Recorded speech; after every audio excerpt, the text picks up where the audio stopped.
Ladies and gentlemen, welcome back to the channel. Today I have an amazing opportunity to be with you here at AUTOSPORT Designs, and I am surrounded by some amazing vehicles.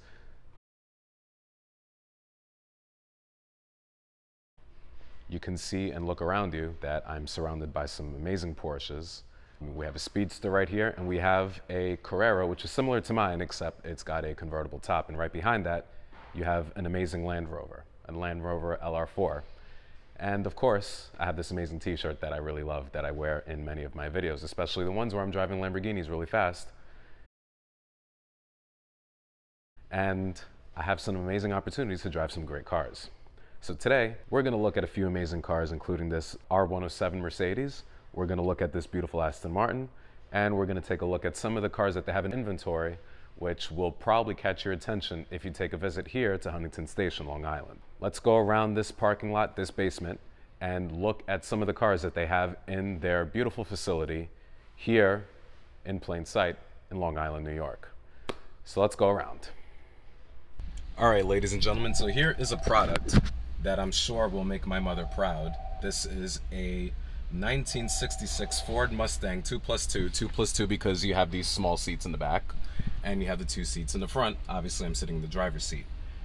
This is a really cool car, and it's special to me because my mom's first car was a Ford Mustang. So for me to have an opportunity to drive this car, this specific car with a 4-speed manual transmission, definitely means a lot, and I'm gonna get it out on the road right now. And if you do want this car, you have to go to AUTOSPORT Designs, and it is a RESTOMOD, and you can get it for that beautiful price. Here goes nothing. Teeth down or teeth up.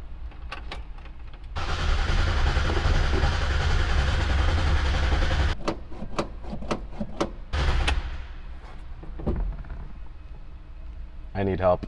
All right, so the reason I couldn't drive this beautiful Ford Mustang is if you look at the clutch pedal, I cannot get my leg past the steering wheel. So unfortunately, what happens is I would literally have to open the door in order to have access, and I would be banging my leg against the door handle, which makes this, unfortunately, a vehicle that I cannot drive. I'm too tall for even something as American as a Ford Mustang, which you would think is designed for bigger people. So this is another car that I dream of that I cannot fit in. As a car person, this sucks. On to the next car, let's see what I can fit in. Thank God for Porsches. And that is absolutely unfortunate because this is definitely one of the most striking vehicles that I see here at AUTOSPORT Designs, and is definitely a testament to great design of the 1960s. Wow, what a beautiful interior. It's just unfortunate.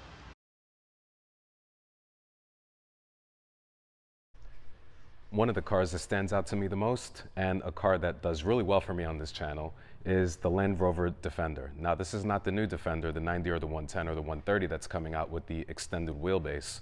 This is an original Land Rover Defender 90.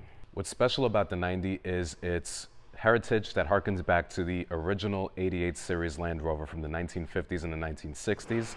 It's built on a body-on-frame construction, which allows for the car to articulate very well off of very difficult off-roading situations.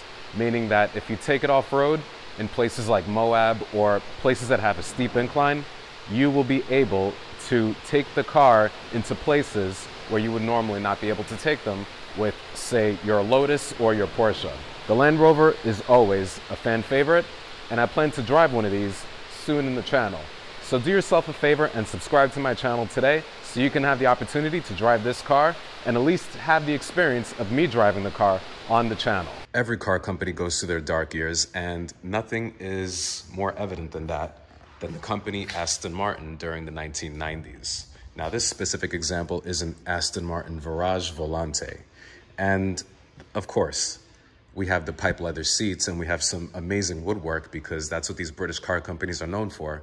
But there's no escaping the brittle plastics and a steering wheel that came straight out of a Ford Mustang from the same era. The Fox body, to be specific. Having all this provenance in terms of their racing history, even the most expensive car companies are not immune to using cheap parts on some of their most expensive and exotic vehicles. By the time the 2000s rolled around, Aston Martin had gotten their act together because they realized that they had to compete in the same league as any of the cars from the Volkswagen Group, as well as the lead competitors from Lamborghini and Ferrari. You have common owners between all of these companies, especially Porsche, which offers a superior product at a lesser price. So Aston Martin knew that they had to get their act together in order to compete with the German build quality. So by the time we get into the modern product, we have these phenomenally stitched doors. We have an amazing steering wheel. We have an amazing feel. We have all this Alcantara lining the headliner. And you have this amazing center console, which feels like it is luxury. We have this piano black detail. We have this amazing gauge cluster, an analog gauge cluster with only a few digital elements right in the middle, but everything feels like it is superior in terms of its build quality. This is exactly what the Aston Martin customer wants. They want to feel like James Bond when they're behind the cockpit of this vehicle.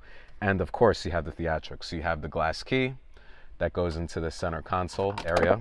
Whoops. It goes in there.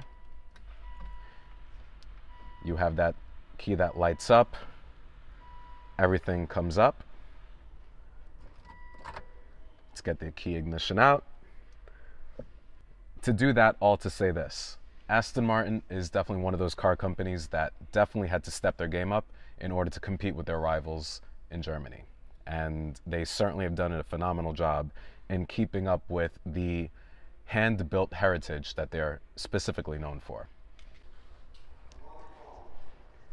Any of you familiar with my channel will know that my origin within this channel started with an R107 Mercedes, aside from the Porsche Cayenne with a 6-speed manual transmission. And what's interesting is I have some of those Porsches right behind me. Definitely not a Cayenne, but this is the lineage and the origins and the original DNA of what Porsche is. A 356 Speedster that went racing, and Porsche is all about the racing. And once you get into a Cayenne, it inspired me to get my 911, which is similar to the car in the back, except it's a hardtop and not a cabriolet. But moving away from Porsche and back into the R107, this 500 SL, if some of you are familiar, this is exactly where I sold my 560 SL with the European bumper conversion. I sold it right here at AUTOSPORT Design, and it went to an amazing customer down in New Orleans. So for me, seeing this blue R107 500 SL European spec is in many ways a time for me to reminisce about a phenomenal car that I had spent nearly a decade with. So seeing this amazing car in this amazing blue with this parchment linen color interior makes it for just a beautiful spec all the way around.